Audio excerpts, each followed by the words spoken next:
You ever have one of those moments that redefines your life, where decades of simmering tension suddenly snap, and you realize you've been living a lie? Mine came in the sterile environment of a lawyer's office, surrounded by my greedy, smug cousins, reading my grandmother's will. They got the sprawling estate in Napa, the downtown high-rise apartments, the controlling shares in the family vineyards. A cool $12 million in prime property, divided three ways. Me, I got a sewing machine **, not a fancy antique, just a heavy, slightly dusty 1980s Singer. My cousins actually snickered. My uncle, the executor, gave me a look of cold pity, confirming my place as the family outsider, the charity case. I walked out of there feeling the crushing weight of that insult, that final, public dismissal, but I held onto that heavy, ugly sewing machine. Why? Because tucked deep inside the bobbin case, hidden by my brilliant, beautiful grandmother, was a note. A note that, within 48 hours, flipped the entire $12 million inheritance on its head and made my cousins' triumphant faces turn utterly white. I'm telling you, it was the greatest performance of silent revenge ever witnessed. Tell me if your family publicly humiliated you over a fortune, leaving you with a literal junk item, would you have the courage to trust a cryptic message from the grave? To properly understand the depth of this betrayal, you have to know my grandmother, Amelia Thorne, and the awful dynamic of the Thorne family. Amelia was the matriarch, the true powerhouse. She didn't just inherit the family fortune, she built it, transforming a struggling vineyard into a luxury brand and buying up strategic real estate across the state. She was sharp, witty, and absolutely fair, or so I thought. I, Mark, was her shadow. I spent every summer at the Napa estate, not just lounging, but actually learning the business. While my three cousins Greg, Todd, and Lisa were busy wrecking expensive cars and partying on yachts, I was the one up before dawn, walking the rows, tasting the grapes, and studying Amelia's meticulous accounting ledgers. She often told me I had her business mind, her eye for detail, and her sense of justice. She treated me like the true heir, the one who earned his seat at the table. Why? Because I was the only grandchild who actually cared about her work. The rest of the family, especially my Uncle Robert, the executor, always treated me like a lesser Thorne. My mother, Amelia's estranged daughter, had married a struggling artist and was cut off emotionally, though not entirely financially, years ago. I was allowed access only because Amelia liked me. I always felt that cold air of "you don't belong here" from Robert and the cousins, who relied purely on their birthright. When Amelia passed away 6 months ago at 92, it was a tragedy, but I knew she had planned for everything. She had taught me the value of precision. The will reading felt like a formality until Robert, looking particularly smug in his pinstripe suit, got to the final distributions. He read out the enormous land holdings and stock shares going to Greg, Todd, and Lisa, all boilerplate language about equal division among the primary Thorne grandchildren. Then he cleared his throat and looked directly at me.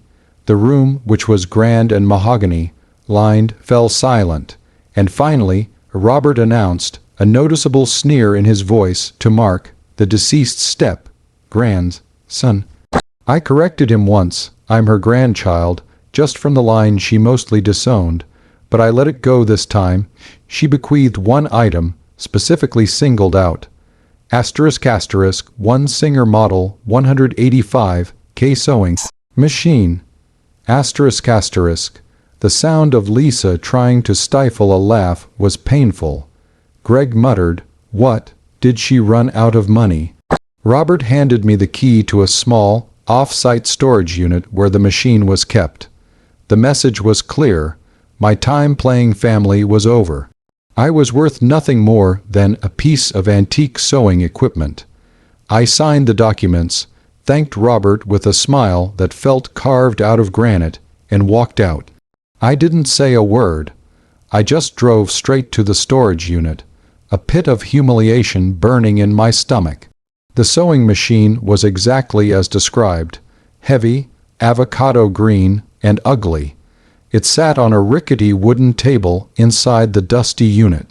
It was the antithesis of the multi-million-dollar properties my cousins had just inherited. For a moment I wanted to smash it, throw it through the window, just to vent the sheer rage of being dismissed so thoroughly. But then I remembered Amelia. She never did anything without a reason. She was a woman who hid her multi-million-dollar stock purchases in crossword puzzles and never used cash for anything over $20. Why this specific machine? I ran my hand over the cold, heavy cast iron. The only thing I knew about sewing was that machines have bobbin cases. The bobbin is where the thread is wound, often located in a small, concealed door underneath the needle. I found the latch, opened the small metal cover, and lifted out the bobbin. Underneath, taped to the very bottom of the mechanism, was a tiny, folded slip of aged paper. My heart hammered against my ribs. I pulled it out. It was Amelia's handwriting, small and elegant, but rushed. It simply read, **A mark. The true inheritance is not in the wine, but in the water. Code $12M/4. *****. Look at the deeds, not the names. ****. That was it. No long explanation, no apology, just a cryptic puzzle. I didn't understand the code or the water reference, but the phrase, "the true inheritance is not in the wine, but in the water," immediately pointed me away from the vineyards and towards something else, something aquatic, maybe. But the most important line was, "look at the deeds, not the names." I drove home, the heavy Singer machine in my trunk, the note clutched in my pocket. I immediately realized what the $12M/4 code meant. $12 million was the total value of the prime property my cousins had just inherited. Dividing it by 4 meant she intended for me to have an equal share $3 million. This wasn't some joke. This was a calculated move. But how? The will was legally binding, and the properties were explicitly named. Then I started thinking about the water. Napa is famous for its vineyards, but what does a vineyard absolutely require? Water rights. Large, valuable, state-regulated water rights, often tied to specific, less valuable parcels of land, not the vineyard parcels themselves. Amelia had always been obsessed with long-term resources, knowing that in the rapidly growing region, water was far more valuable than the land itself. I called Eleanor Vance, the same brilliant, sharp lawyer my grandmother had always used, but whom Robert had sidelined for a less expensive firm after Amelia's death. I didn't tell her about the note. I simply asked her to pull the full, detailed, original deeds not the summaries used in the will reading for all the properties listed in the cousin's inheritance. I paid her a hefty retainer and told her to focus specifically on any attached easements, mineral, or water rights Eleanor called me back the next morning, her voice barely concealing her professional shock. "Mark," she said, "I don't know what kind of game Amelia was playing, but she was brilliant. The bulk of the value the cousins inherited, the Napa estate, the town apartments, are listed in the will by their primary parcel numbers, but the water rights for every single property, including the extremely valuable riparian rights along the river and the massive groundwater rights tied to the Vineyard parcels were all secretly transferred 2 years ago to a single, small, seemingly worthless parcel. A parcel she left out of the will entirely. I asked which parcel. Elinor said, "It's a tiny, 1-acre plot of undeveloped marshland near the Nopper River, valued on the county records at maybe $10,000. She transferred those rights via a quitclaim deed to a single entity. The entity's name is a blind trust, but guess who is listed as the sole, irrevocable beneficiary of that trust? So that's the situation I was in. I had the means, I had the motive, and I had a week until Arthur's 70th birthday. Wait, wrong story, let me correct that. That's the situation I was in. I had the knowledge, I had the evidence, and I had the power to instantly strip my cousins of the properties they were celebrating. Because without the water rights, the Napa vineyards were worthless. Dry land, and the apartment complexes couldn't legally connect to the municipal water supply needed for their commercial tenants. I could challenge the will, but that would take years of litigation. My grandmother's note, however, gave me a far better, more direct path. I didn't need to challenge the will. I needed to prove that the only valuable thing she owned the water itself, was already mine. Before I tell you how I walked back into Robert's office and revealed the true inheritance, making my cousins lose everything in one single meeting, I want you to pause and comment below what you would have done in my shoes. Would you have challenged the will immediately, demanding an equal financial split? Or would you have quietly used the water rights to bankrupt your cousins and seize the entire estate later? Seriously, let me know what choice you would have made right there. I chose the direct and humiliating confrontation, Amelia Thorne's style. I wanted them to realize their greed, their smugness, and their reliance on blood, had been their undoing. I scheduled an emergency meeting with Robert and the 3 cousins, claiming I had found an issue with the property tax records on the Singer machine's storage unit. They hated taking time out of their busy schedule of spending my inheritance, but property tax is serious business, so they showed up at Robert's office 2 days later. The atmosphere was thick with their impatience.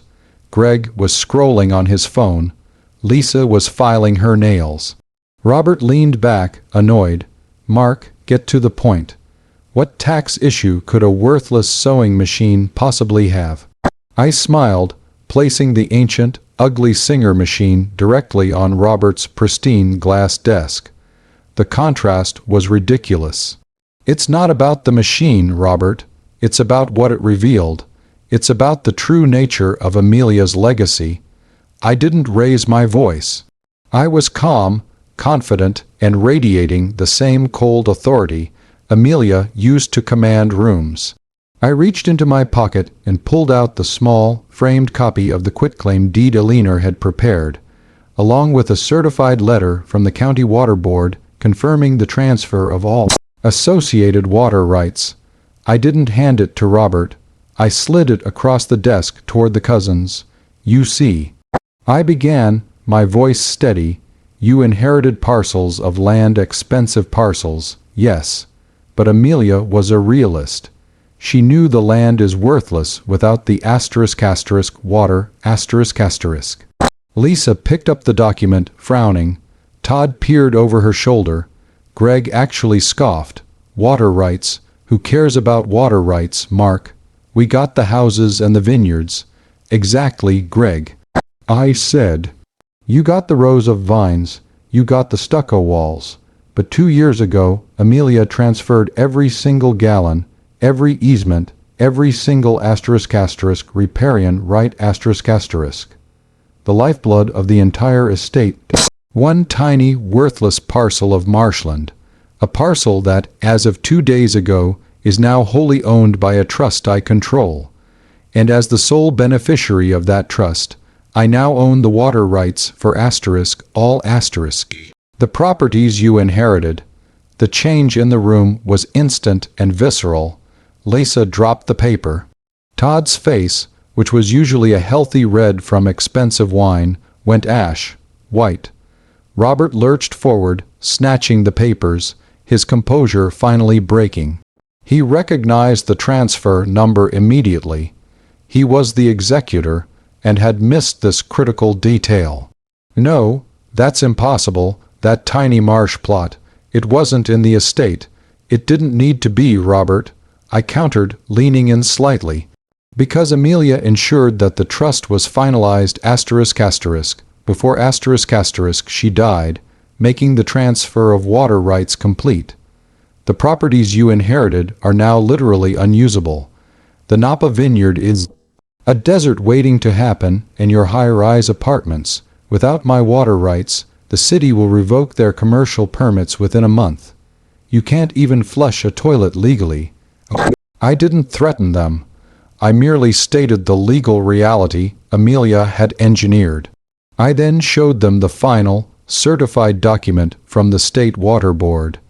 They were the owners of the land, but I was the owner of the water. The $12 million worth of property they had just inherited was now worth effectively nothing, and I, the adopted cousin, now held the $3 million water monopoly, which was the only thing making the land valuable in the first place. The confrontation ended, not with a fight, but with the sound of Robert's phone hitting the desk as he frantically called his lawyers, who later confirmed the disastrous truth. The cousins tried everything legal challenges, pleading, even threatening me, but Amelia's plan was ironclad. She had outsmarted them all, using the one thing they discounted: my ability to follow an obscure clue, to deliver the final blow. My revenge wasn't just taking the money. It was forcing them to recognize that the real lineage wasn't in the blood they shared, but in the mind I inherited. In the end, they were forced to negotiate. I didn't want the hassle of managing all the water rights. I wanted what Amelia promised, my fair share. I offered them a deal. I would immediately transfer the water rights back to the respective properties in exchange for an equal 1/4 share of the total estate value, exactly $3 million. Tax-free. They hated it, but they had no choice. Within a month, I received the payment. The money didn't feel like a handout. It felt like a prize earned through a final, elaborate chess game with my grandmother. I walked away with my $3 million, bought a beautiful small vineyard of my own, with pristine water rights, naturally, and cut all ties with the Thorne family. I still have the ugly sewing machine.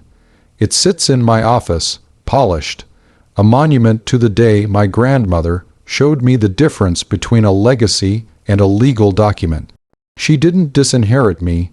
She gave me a test, and I passed. I look back now and realize the inheritance wasn't the money, but the validation. Amelia didn't just give me $3 million. She gave me the definitive proof that I was the rightful heir to her intelligence and legacy, regardless of blood. The look on my cousins' faces, the way the arrogance dissolved into panicked terror, remains the sweetest memory of my life. Like this video if you were on my side and think my grandmother's test was the most brilliant move in family history. Subscribe for more stories where the underdog wins the entire game. And please, share your final thoughts on this whole mess in the comments section below. Do you think Amelia was a genius, or was her plan too cruel to the rest of her family? I'll see you all in the next story.